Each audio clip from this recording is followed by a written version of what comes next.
بسم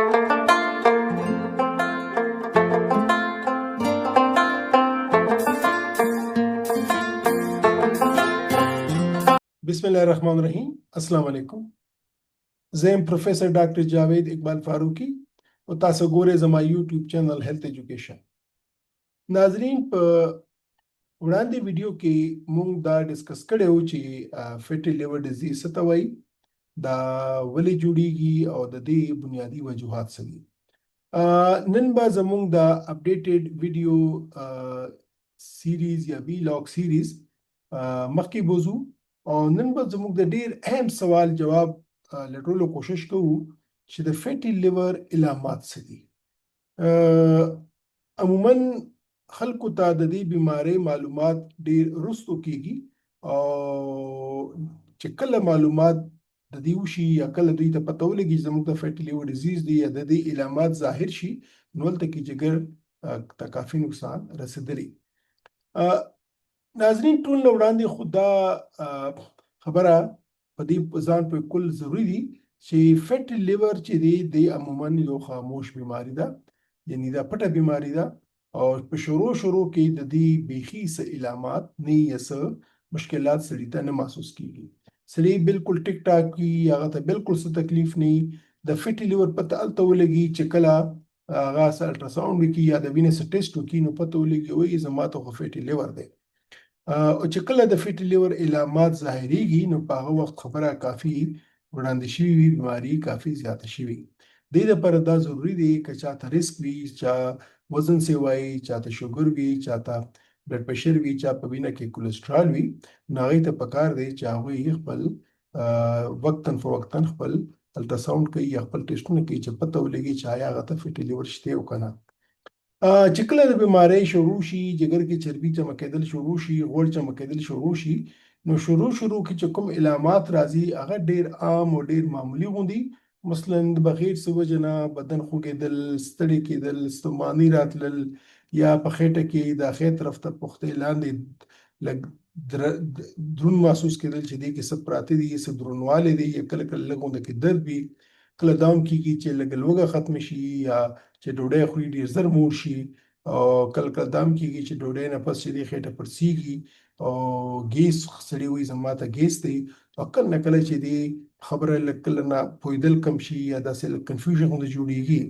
عموما چې دی خلک وایي چې زه دا به ماته تیزابیت وي یا بدهضمي به وي یا څه ګیس مې دی، نو هغه دې طرف ته سوچ کوي، دا سوچ نه کوي چې زما دا فیټي لیور هم کېدی شي. چې عموما د داسې علامات سره موږ ته مریض راشي، موږ الټراساونډ وکړو یا نور ټسټ وکړو، نو موږ ته پته ولګي چې وایي د دغه فیټي لیور دی.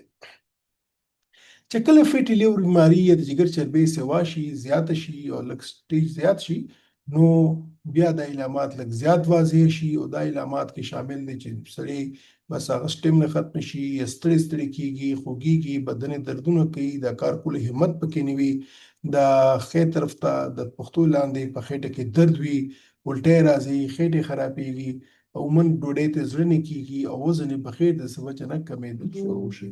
کله نه کله داسې هم کېدی شي چې سترګو رنګ زیړ شي، او دا هم کېدی شي که دا بیماري ډېره اډوانس وي، په پښو کې او په خېټه کې پړسوب هم راتلی شي. دا عام مرحله ده چې په دې مرحلې کې علاج بالکل ضروري دی، او که علاج ونه شو نو بیا نقصان کېږي. څنګه چې ما وړاندې وویل چې د دې علامات چې دی د عموما سړی پرې نه پوهېږي چې دا فیټي لیور دی او که نه دی. وجه دا دی چې یو خو د دې علامات شروع کې بیخي وینه، او که علامات وي هغه هم د نورو بیمارو سره محسوس کېږي، لکه تیزابیت شو، یا سړی وایي خوراک کم دی، یا بدپریزي ده، یا ګیس دی، نو عموما هغې طرف ته خلک سوچ کوي اگر چې دا فیټي لیور وي. نو دې لپاره دا ضروري ده چې تاسو صرف په دې که دا چاته دا علامات وي په هغې دا نه وایي چې بس د عام خبره ده، پکار دی سړی ډاکټر ته لاړ شي، لږ خپل چیک اپ وکړي چې آیا خدای مکه فیټي لیور خو نه دی، یا د جګر کې چربي خو نه ده جمع شوې.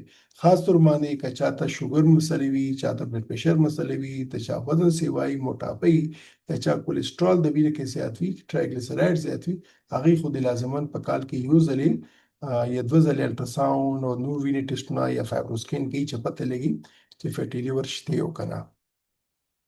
ناظرین، په راتلونکي ویډیوز کې به مونږه دا بحث کوو چې د فیټي لیور پیچیدګۍ څه دي، د دې تشخیص څنګه کیږي او د دې علاج څنګه ممکن دی. مونږ دا هم ګورو، ډسکس کوو چې د خوراک، ورزش او د لایف سټایل چینج سره په فیټي لیور باندې څومره اثر راځي.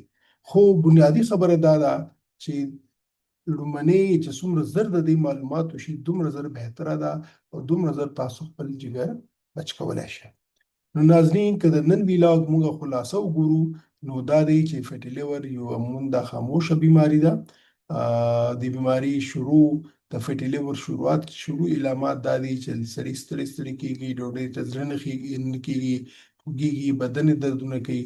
او که د څوک په های ریسک ګروپ کې وي، چې ما وی های ریسک نه مطلب دا دی چاته شوګر وي، چاته بلډ پریشر وي، چا وزن سوی، چاته کولیسټرول او ټرایګلیسرایډ بیماری وي، هغوی ته خو لازماً پکار دی چې دا خپل ټیسټونه وکړي.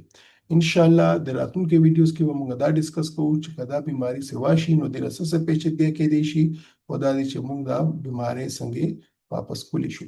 امید دی چې دا ویډیو به تاسو ته ښه لګېدلی. که دا تاسو ته مفید ښکارې شوي نو لازماً دا ویډیو لایک کړئ، شیر یې کړئ. او زما چینل که اوسه پورې تاسو سبسکرایب کړي نه لازماً یې سبسکرایب کړئ چې د هیلث ریلیټډ کوم ټاپکس دي په هغې ډسکشن مونږ کوو، هغه ډسکشن تاسو ته لازماً او زر نظر را رسي. ان شاء الله ملاویږو به راتلونکي ویډیو کې د دې سیریز به مخکې وړاندې کوو. هغې پورې خپل ځان خیال وساتئ. خداحافظ.